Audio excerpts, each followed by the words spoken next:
Je suis ravie d'être parmi vous et de pouvoir partager ce sujet qui me tient à cœur.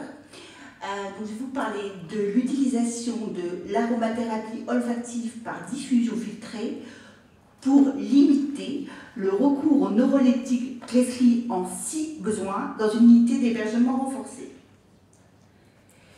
Alors, une petite présentation de mon établissement.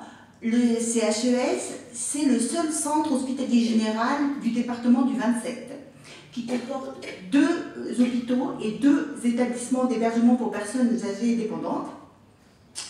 Et qui, alors ça c'est important pour la suite, c'est un peu difficile à imaginer parce que c'est qu'à 105 km de Paris, mais c'est un désert médical et paramédical.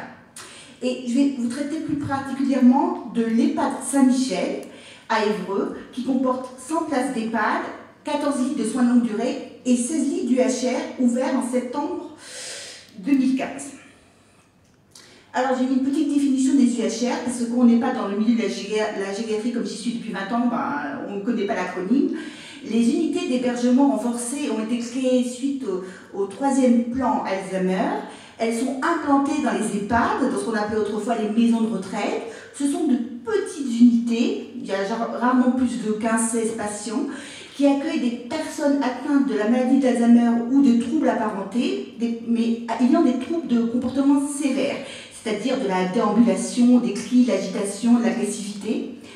Et alors, il faut que ces personnes aient un projet de soins et un projet de vie personnalisé dans un environnement architectural adapté.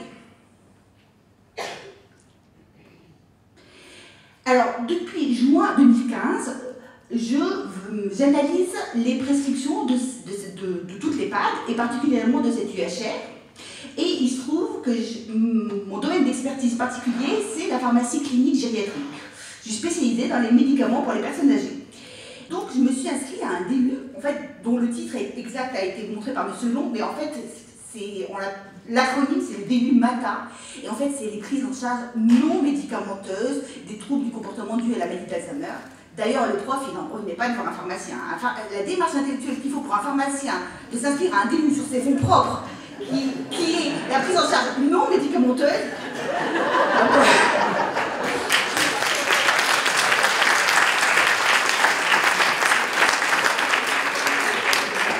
Donc j'ai suivi tous les enseignements, j'ai fait un mémoire, une bibliographie, j'ai interrogé des experts, j'ai fait des visites, et la conclusion, c'était que la seule thérapie qui répond à tous les cahiers des charges, et largement, c'est ça, c'est la thérapie par aromathérapie olfactive, par diffusion filtrée, avec un diffuseur programmable, comme ça ne donne pas trop de travail aux soignants. Et donc voilà, donc en fait j'ai réussi à convaincre le Comédis de mon établissement en janvier dernier, mais ils ont mis des conditions, parce qu'ils veulent le public. Donc la condition, c'est de faire une étude. Alors la mise en pratique, elle est sous réserve de la réalisation d'une étude clinique.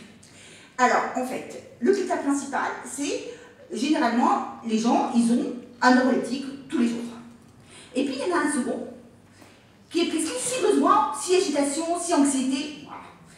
Et donc, le critère principal, c'est de regarder avant, pendant et après la diffusion si le petit comprimé à rajouter en cas d'agitation, d'anxiété, eh ben, il a été rajouté ou non. Et ça, c'est très facile à faire, même pour un pharmacien, même à 6 km de l'EHPAD. Il suffit de regarder les plans d'administration infirmiers.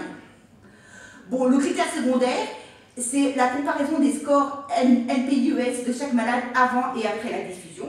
Et le NPI-US, c'est un questionnaire que remplissent les soignants. C'est un questionnaire neuropsychiatrique qui explore 10 domaines comportementaux et 2 variables neurovégétatives avec des scores de fréquence, de gravité et de retentissement sur le travail des soignants.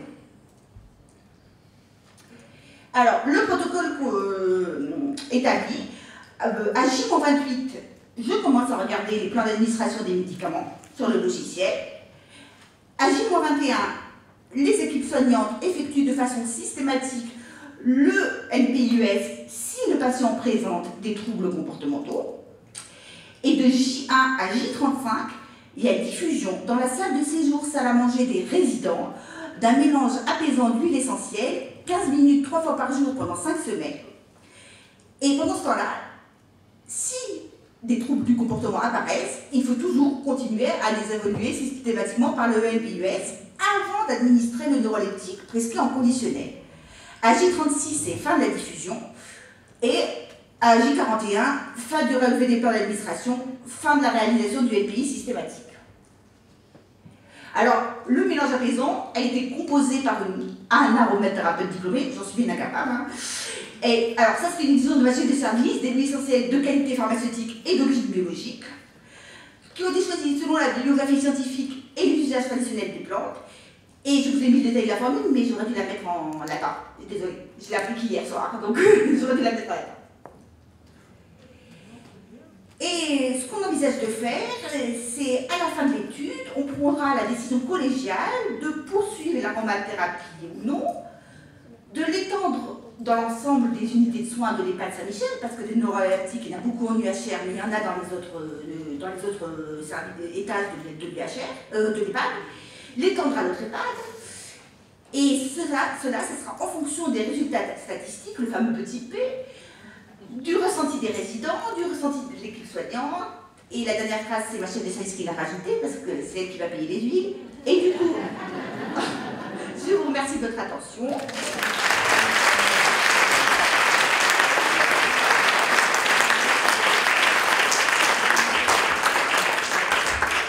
Et juste pour le clin d'œil, la première phrase, les odeurs comme les sons musicaux sont de rares sublimateurs de l'essence de la mémoire, je suis convaincue que dans les huiles essentielles, il y a de la chimie. Hein. Je suis pharmacien, je suis une chimiste avant tout.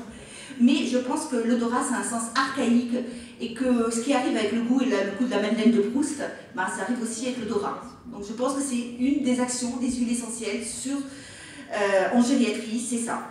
Et puis la dernière, c'était juste pour le clin d'œil, l'odeur et l'intelligence des fleurs.